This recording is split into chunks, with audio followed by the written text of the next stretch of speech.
like those of the American Family Association or American Family Radio. 90.5 KTXG Greenville, Dallas. Stay informed. Sure, you can find all kinds of sources for information and commentary, but when you want them from a Christian perspective, turn to The Stand.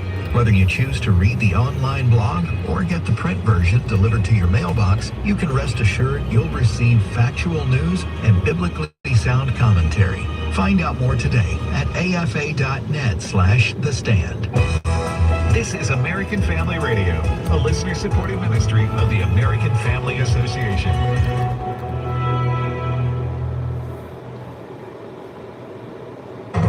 American Family News, I'm Rusty Pugh.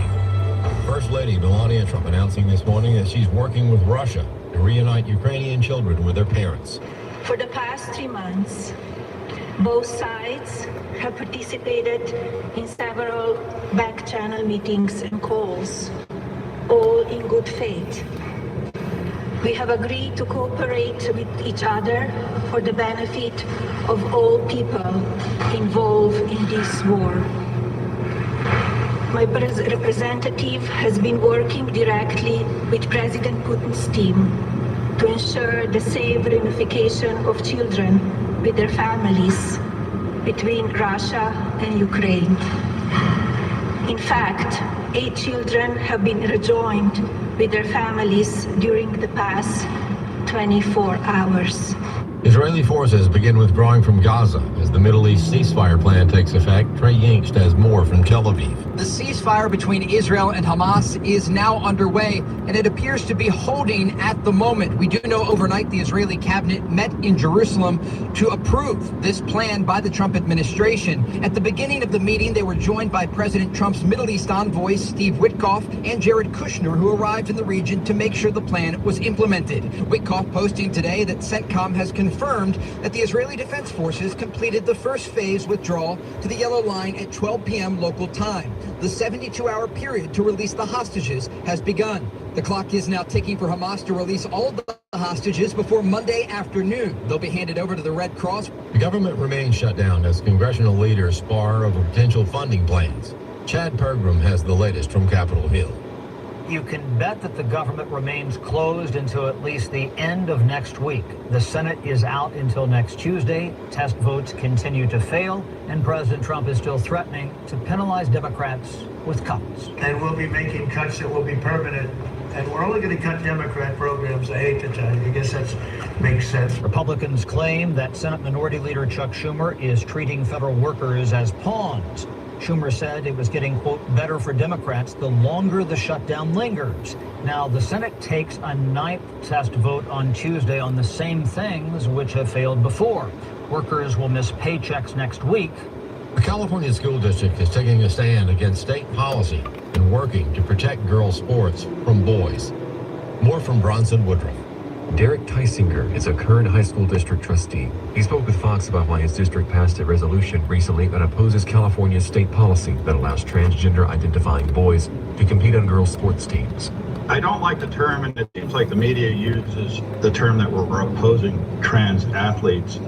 I'm all about protecting the girls and women in their sports, and I'm all about Title IX and its original intent, and that was to protect women in women's sports. He said he saw what was happening during his time teaching back during the COVID lockdowns.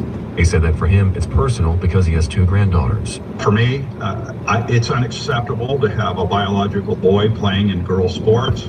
And if it's not good enough for me and I don't want it, then why should anybody else have to deal with the same issue? Tysinger added they have people within the school district who have been standing up for what they believe. He further talked about a particular male athlete playing against the girls. And the thing of it is, this young man, if he has every opportunity to play in any sport, men's sport, he can play, golf, tennis, he can do whatever he wants to do. But I don't believe that he has the right to come in and displace a girl on a team and take her playing ability away and possibly taking a chance for her to get a scholarship. I'm Bronson with him. 2 powerful offshore earthquakes struck the same region in the southern Philippines hours apart on Friday, with the first 7.4 killing at least 7 people, setting off landslides and prompting evacuations of coastal areas. The second one had a preliminary 6.8 magnitude that also sparked a local tsunami warning by authorities. More news online at afn.net and download the AFN mobile app. I'm Rusty Pete. This is Ed Vitagliano, and I want to thank everyone who donated during our recent share-a-thon. You have once again contributed enough for this ministry to continue in all our efforts and to share the truth and love of Jesus Christ. Our ministry is completely dependent on the grace of God, which comes to us in the form of donations from like-minded partners. We appreciate your sacrificial giving. Thanks again for supporting American Family Radio during our Yes He Can Share-a-thon. This is Trivia Friday. The number to call with your question or your answer to a question is 888-589-8840.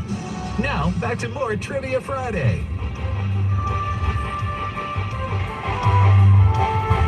Hey, we want to thank everybody who called in and made a donation during our AFR Share-a-thon. That was this week, Tuesday, Wednesday, and Thursday. And first of all, we want to praise the Lord God. Amen. He did it again for using his people to provide for our needs. Amen. So everybody who gave a donation, whatever the size of the donation, doesn't matter.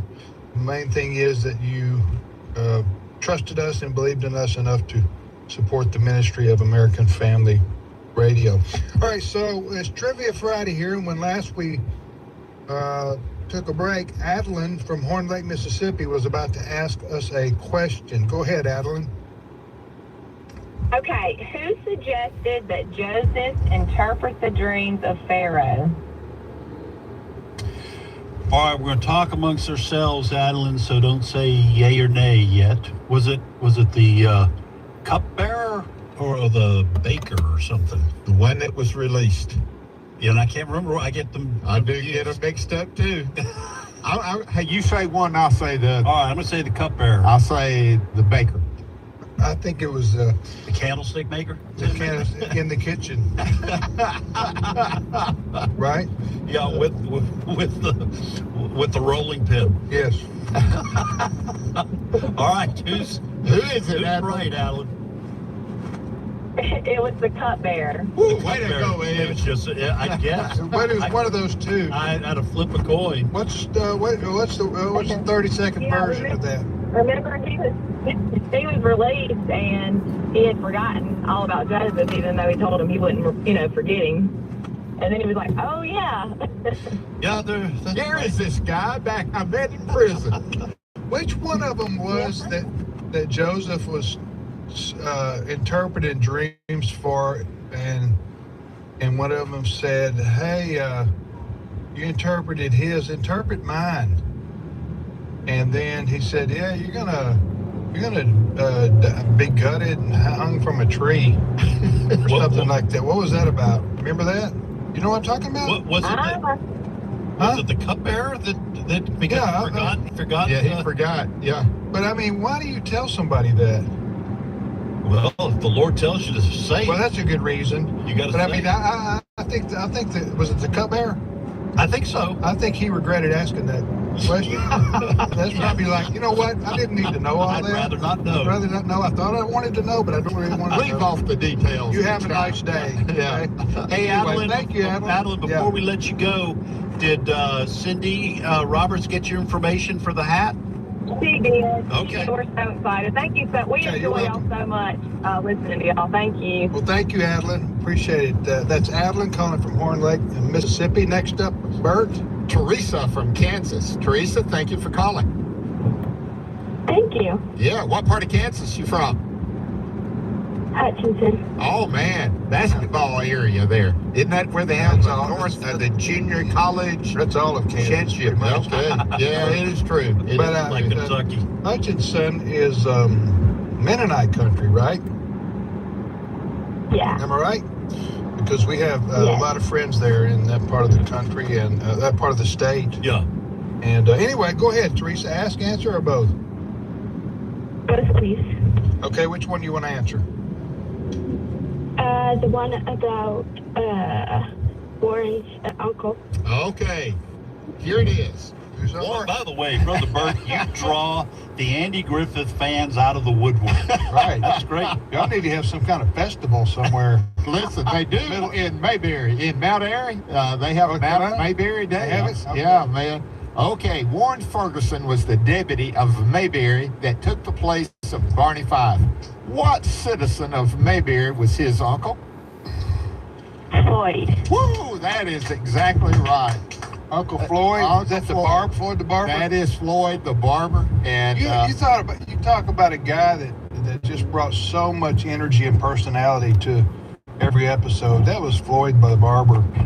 That guy, you know what I'm saying? Yes. He kind of stole the show whenever one he did. of the episodes is they're going to have Mayberry Day. Yeah. And Barney is going to have extra deputies, you know, Yeah. and he's swearing them in. That's If I remember right, it took 27 takes for Barney to complete that scene, because every time he got to Floyd, he'd start laughing. Yeah. It was if it's not 27, it's a big number. Floyd, he just he just There was nailed it. it may be Floyd that Barber. episode.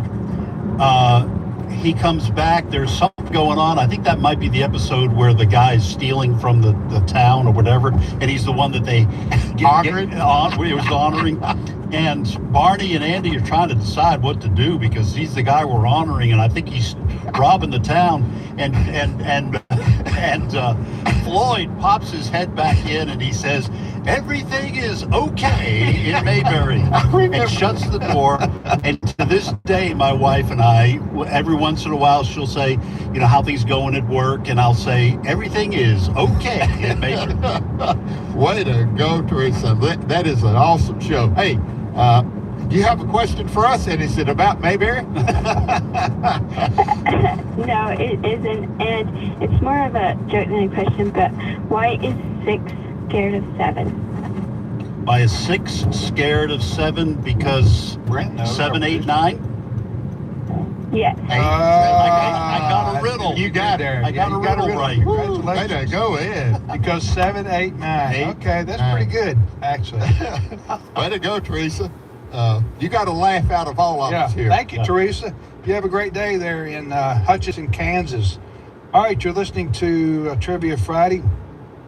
And I just have one question left. Do we want to reset for one last the time? last time right. on the show today? I have 3 remaining. If your body makes the sound of borborygmus, what is happening? Second question, what NCAA basketball head coach holds the record for most career wins? I will give a hint. This is a women's coach. Okay. It's not a woman. It's a guy, a man who coached a women's team. So that might be a little bit of a hint. We're getting towards the end of the show. And then, what is the only letter in the English language that is never silent? Wow. Okay, I've got 2. Who was the only pitcher to throw a perfect game in the World Series? And second one, what is the name of a group of skunks? They have a particular name, and it's pretty descriptive. I'll put it that way. Okay. So it's not a bunch. It's not a bunch. Not a bunch. Okay. My only question I have left is the first vaccine in human history was developed in the year 1796 for which disease? As we said earlier, this was in the annals of human history. This is a big deal. This is probably top 20 most influential events in human history right here. And I personally, I'm shocked that you only have one question left. Well, usually you just, you have. I come in with 4. I came in with 4, I should say, and 3 of them have been answered. I'm teasing you about the fact that you do not toss unnecessary questions out there. No, I don't, because I work too hard for these questions. Okay. Studying what Ed calls that their internet. That their internet. It has it. Hey, Mickey from Michigan, thank you for calling. Thank you for taking my call. What part of Michigan? You're in the Upper Peninsula, or are you on the lower part? I'm in the lower part. Okay, well, great. Do you want to answer, ask, or both? I would like to do both. Which question that we have left do you want to answer? I would like to answer the one on vaccines. All right. Let me finish writing when I'm writing down here, and then we'll get to your question here. All right. So the question that Mickey from where'd you say Michigan? Where? I'm from Grant. I'm north of Grand Rapids, about 30 miles. Fremont, that area? Yeah. Yep. So here we go. The question is that Mickey's going to answer is the first vaccine in human history was developed in the year 1796 for which disease? What's the answer, Mickey? That was developed for smallpox. Yes, it was. Now, do you know the story behind that? No. Tell me. Okay. Smallpox was just a worldwide menace, okay? And if you got it, I think 1 out of 3 people died at the time, and other people were left, with chronic health issues, even, something disfigured, some things of that nature. But there was a gentleman by the name of Edward Jenner, Jenner. He was an English doctor, a surgeon, and scientist. I would have been had I not been doing this, but God takes us in different directions. Yes, that's right. And he pioneered the concept of vaccines and created the world's first successful vaccine against smallpox. I'll give you the short version. He injected a kid with cowpox. I'm not making this up. I'm not trying to be funny. It's something called cowpox, which he suspected because people had been. First, it was an old wives' tale. Then he tested it, and cowpox was able to. And then he injected the same person later with smallpox. Sounds cruel. Sounds like he's treating a human like a mice, but I don't. Maybe they had no other way, really. Yeah, no other way. But the guy, the kid that they injected this with, survived. Didn't get was unaffected by smallpox. The body developed an immunity to the family of pox. Yes, right. It's pretty amazing. If you want to read it for yourself, just type in Edward Jenner, Jenner. Don't do Bruce now. He didn't invent squat. Okay. Although he could do squats, at one time. And when he was in the Olympics. But anyway, Edward Jenner, but this affected the world history because smallpox was all around the globe, and it's considered today non-existent. Now, am I right in saying that this theory of how to fight against smallpox was scaring people, and John Adams, who one of our founding fathers, actually decided to try it to get people to convince them that it was safe. Am I right about that? I think you're writing about this. People thought they didn't want the cowpox because they thought it was going to turn them into a cow. Really? Yeah. Now, I wouldn't have thought. I don't think I'd have been one of those people. Well, how he noticed that was milkmaids were not getting smallpox, and because the milkmaids milking the cows, that's who did it mainly back then. Right. They did not get smallpox, and he had observed that, and he saw what they had was what is called cowpox, and he put two together. And there is an old movie about that. I don't remember the name. I remember seeing it way back there. I wrote it down, so I like to watch old movies. So I'm going to see it's pretty. It's a pretty fascinating story. But smallpox, is that what we got in our arm when we were kids? And that's polio. Polio, yeah. For us, it was polio in my generation. Well, I just remember in 1969 or 70 or 71 going into the library at school and getting punched in the arm. So I forgot, what was that for? That wasn't for polio. It wasn't for, I don't know. Well, it was measles and rubella. Maybe that's what it was. Okay. Anyway, sorry to keep you holding there, Mickey. Anything else you want to say about that? I just think I always learn something from you guys. So it might not make a difference in my life, but it's always. Well, it makes a difference in ours, Mickey. I'm telling you. That's right. Hey, Mickey, see if you can make a difference in ours by asking your question. Yeah. There you go. Do that segue Bert did. Now spell segue, Bert. Go ahead, Mickey. Okay. Daniel Frank Gerber was the first to manufacture baby food in 1927. And where in Michigan did he do that? Since she's close to Grand Rapids. Wait, hold on. Gerber Foods? Yeah, Gerber Foods. Been there. Went right by the factory when I was in Fremont. It would not be like Battle Creek or anything. That's Kellogg's. That's Kellogg's. Bert knows Kellogg's. But I'm wondering if all right, Mickey, did I get it right? Because it was a cereal. You got it right. I got it right. Fremont. That's what I'm talking about. Said Fremont. Yeah, look at me. Yeah. Look at me. Because I'm the one who got that answer right. So Back to Michigan. Yeah, Fremont. That's baby food capital of the world, right there. Gerber. The Gerber baby. Hey, Gerber baby. She's grown up now. The Gerber baby. She's grown up. All right, Mickey, thanks so much. Appreciate hearing from you there from the great state of Michigan. And we go next where? Trent in Alabama. Trent, thank you for calling.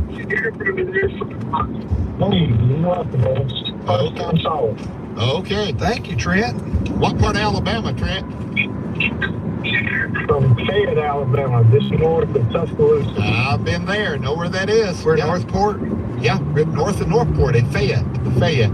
It's Fayette County, too, in Fayette. 43. Yeah, that's it. Hey, do you want to answer or ask, Trent? Or both? Or both? I'll do both. Okay. Hey, I limited them. Go ahead. Which question? Well, the question I want to answer is the only one you gave a hint, so I think it's a mystery question. The most winningest NCAA basketball coach is Gino Arima. From what school? Do you know? UConn. Yeah, way to go. Way to go. Way to go. That is not the mystery question. Oh, man. Yeah. All I had it.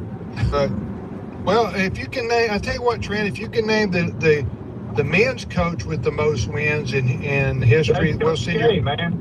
Coach K? That's Mike. Yeah, Coach K. Is that right? It is, Chris Okay. Krzyzewski. There you go, Krzyzewski. We're going to take that. That was the trick question you were trying to throw on. Now, what I'm going to say, since you answered Mike Krzyzewski, we're going to send you the ball count, Trent. But there's a caveat here. If you can't spell Krzyzewski, then we're going to take his hat back. We're never going to send it to you. So, can you give that a shot? I'll give it a try. Go.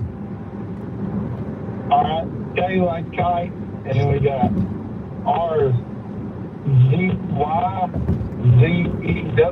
ZYZEWSKI. That is right on the money. Is that Wow, right? that's Man. right. Wow. Trent, I don't care what they say about you people in Alabama. You can't spell. Now, listen, That's remarkable. We people in Mississippi shouldn't be saying anything about those people in Alabama. You I don't think they talk about us. I'm sure they do. Huh? I'm sure they do. They're uppity over there. It's this little corner of Alabama, Mississippi, Arkansas, Louisiana. There's a corner fight, of that? Well, I'm just saying that little section, we fight like cats and dogs over who's worse than whom. Right. I'm just glad Arkansas it makes us look good. Well, that was. I know. Bert, you shouldn't have said that. I shouldn't have. That was. It's only. Yeah. Well, all right, we're going to send you Trent. We're send your ball cap, my friend. So I know you've got a question for us. I appreciate it. Yeah. But when we're through on the air with you, after you've asked your question, I'm going to put you on hold and we'll get your information and we'll send you a hat. Listen, right. I'm stunned that you can spell Coach K's name just like that. I had to look it up, when and so that's I'm blown away. So good on you. What's your question for us, Trent? Do you guys know where the first 911 call was made in the United States? First 911 call. 911 call. Where? South side of Chicago. Oh, that's the most recent. Close. It was made in Haleyville, Alabama. Really? Really? What's the story there? Yeah. I don't know the story behind it, but it was made in 1968. It's on a sign when you go enter and out of Haleyville, home of the first 911 call. Well, I guess every town's got to have its claim to fame. Gotta have something. Now that's pretty desperate right there. That's pretty deep. Yeah. That's pretty In Haleyville, so they don't have a famous citizen from Haleyville, Alabama, maybe? Don't know. They got that, and they got the chicken chain gussery. That's all I know they got going on up there. That's a bluegrass group. What? Right there, chicken